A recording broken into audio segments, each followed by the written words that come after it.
வணக்கம் மாணவர்களே. ஆணவம் ஆணவம்னா என்ன சார்? ஆணவம் 3 வழிகளிலே வரும். ஒன்று, ஆணவங்கிறது ஃபஸ்ட்டு தன்னை விட பெரிய ஆள் இந்த உலகத்திலே கிடையாது அப்படின்னு நினைக்கிறது தான் ஆணவம். இது 3 வழிகளிலே வரும்.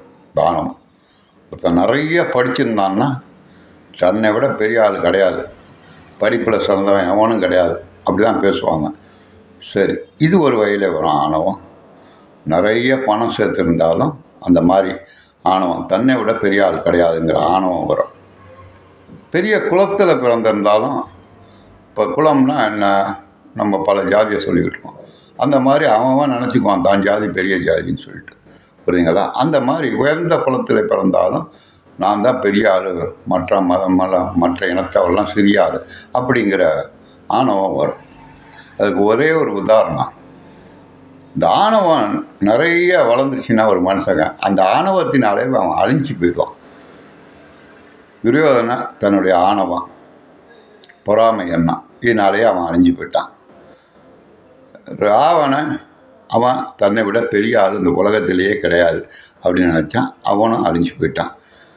தற்காலத்தில் ஹிட்லர் வரைக்கும் அப்படி தான் தான் உலகத்திலே பெரிய ஆள், பெரிய ஜாதி, நம்ம இனம்தான், நம்மளை விட பெரிய ஆள் கிடையாதுன்னு நினச்சான், ஹிட்லரும் அழிஞ்சு போயிட்டான். புரியுங்களா? அந்த ஆணவம் மற்றவர்களை அழித்து விடும்.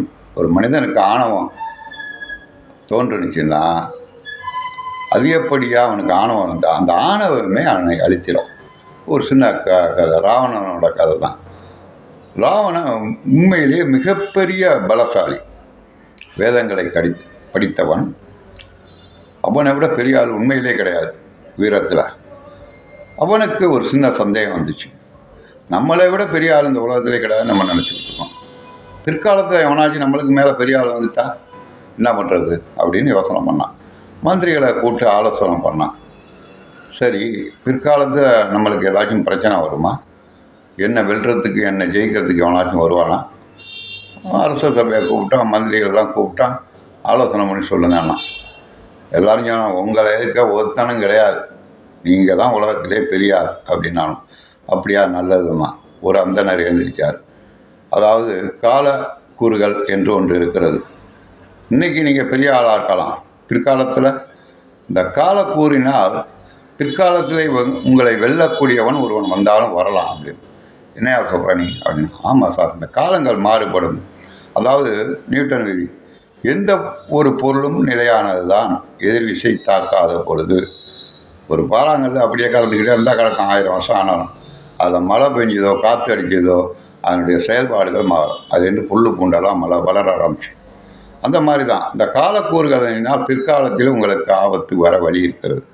பார்த்தான், யோசனை பண்ணான், ஆஹா இவன் சொல்ல தான் கரெக்டு போல இருக்குது. இந்த காலக்கூறுகளை நடத்துபவன் யார் அப்படின்னு கேட்டான். அது சிவபெருமான் தான். அதுதான் 9 நவகிரகங்களை படைச்சிருக்கிறார். இந்த காலக்கூறுகள், அதாவது பூமியை சுற்றி மற்ற கோள்கள் சுற்றி வரும்போது காலக்கூறுகள் வேறுபாடுகளினால் சில வல்லமை படைத்த மனிதர்களும் பிறக்க நேரிடும் அப்படின்ட்டான். அப்படியா, இந்த 9 நவகிரகங்களையும் கூப்பிட்றான்ட்டான் ராவணன்.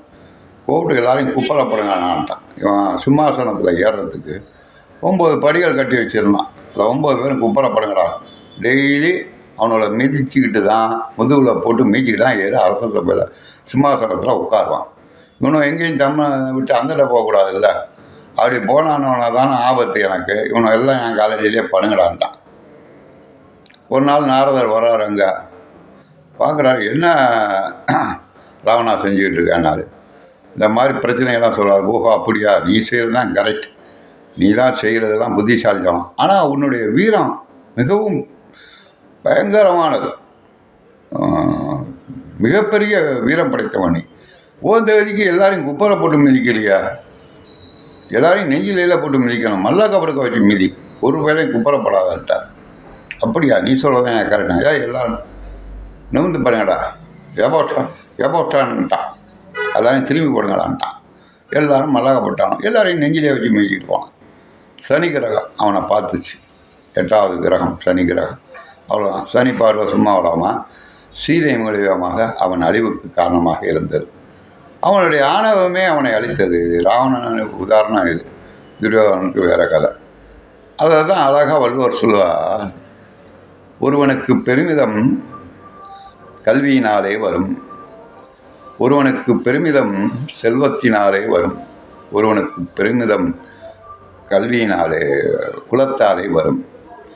அந்த குலம் தருகிற பண்பே அவனை அடக்கும், அந்த கல்வி தருகிற அறிவே அவனை அடக்கும்.